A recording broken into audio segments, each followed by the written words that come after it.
Défendre les droits de pères séparés, c'est l'objectif de SOS Papa, une association nationale qui regroupe plus d'une centaine d'adhérents en Picardie. En ce moment, les membres se battent notamment pour faire respecter l'autorité parentale conjointe au niveau du parcours scolaire. Reportage albanucien, Gérard Payen. Nous sommes allés exprimer au recteur notre souci sur le fait que majoritairement les papas qui sont séparés de leurs enfants n'ont aucun accès à leur dossier scolaire, à leurs inscriptions, à leur orientation, parce que c'est négligé par un certain nombre d'établissements. Bulletin scolaire, date de kermesse et même la simple photo de classe.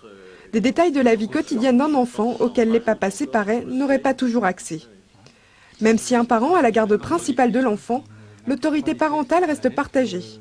Mais selon cette association, les directeurs d'école auraient parfois tendance à l'oublier. Jean-Claude milite à SOS Papa en tant que grand-père. Son petit-fils est sous la garde de... La distance est un souci. Il n'est pas sur place pour aller, par exemple, demander des explications sur la vie scolaire de son fils. Et donc, il n'a pas tous les éléments. La directrice, parfois, n'envoie pas tout ce qu'elle devrait envoyer. C'est-à-dire qu'il attend et il ne voit rien venir, ou c'est très très long. Il y a eu un petit accident scolaire, il a mis beaucoup de temps à savoir ce qui s'était passé exactement.